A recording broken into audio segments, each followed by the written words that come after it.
Failing 10th grade math feels like the academic road just completely closed off on you.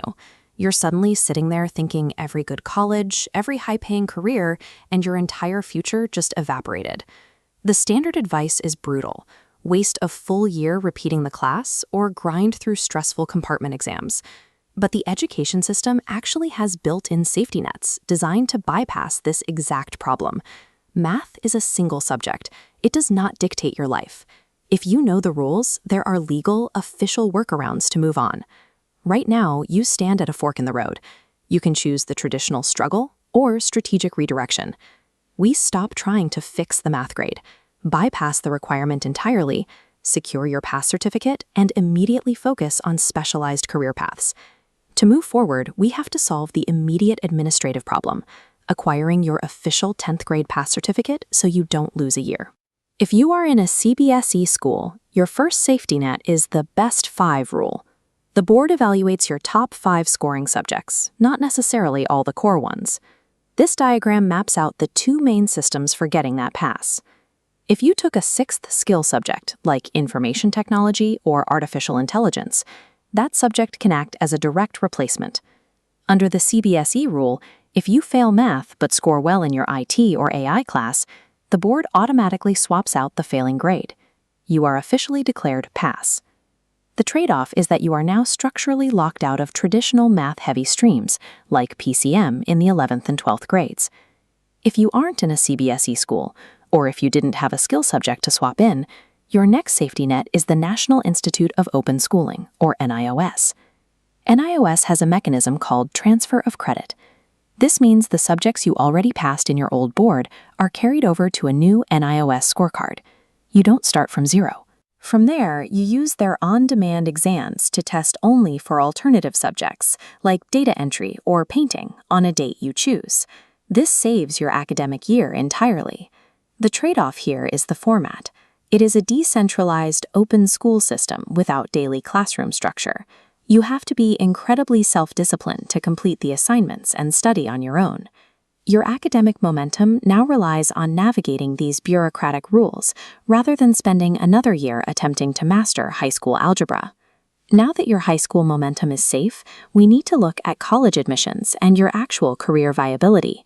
The professional world is complex, and many of the highest-paying fields no longer require standardized math to enter them. Take the medical field. There is a persistent myth that doctors need a strong foundation in 10th grade math to succeed. They don't. This scorecard shows the exact medical route. Failing math in 10th grade is completely neutral here, as long as you follow the next steps. If you take physics, chemistry, and biology, known as PCB, in the 11th and 12th grades, you have full legal eligibility to sit for the NEET exam and secure MBBS admission. But remember the trade-off. Choosing PCB without math is an all-in bet on the health sciences. Traditional engineering is no longer an option if you change your mind. If healthcare isn't your goal, you can pivot straight into technology and software engineering. Here is the Tech Route scorecard. You can enroll in specific Bachelor of Computer Applications programs that don't require 12th grade math, or you can enter intensive tech boot camps like Masai or Scalar. Both lead straight to software and UI roles. These modern tech pathways evaluate you entirely on pure logic, aptitude, and the portfolio you build. They do not care about your high school algebra scores. The trade-off with these boot camps is the intensity. You have to pass rigorous, logic-based entrance exams and survive highly demanding, self-directed learning environments to get that job offer. You also have strong options in creative and vocational fields, like a Bachelor of Design, digital marketing, or accounting software like Tally. These fields hire based on tangible output and specific skill certifications.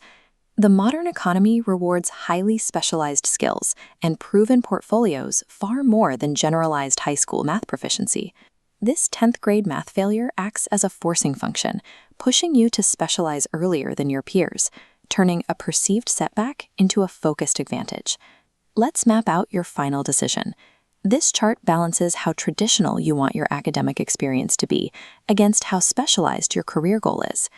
First, we have the medical aspirant. This requires high specialization and high traditionalism. If this is you, drop math via CBSE Best 5. Enroll in PCB and focus entirely on the NEET exam. Avoid the compartment exam trap.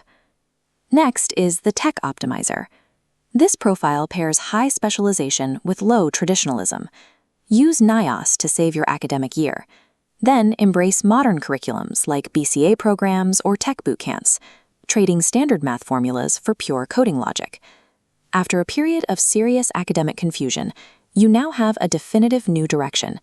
Do not waste a year trying to fix a weakness when the educational system is designed to let you double down on your strengths.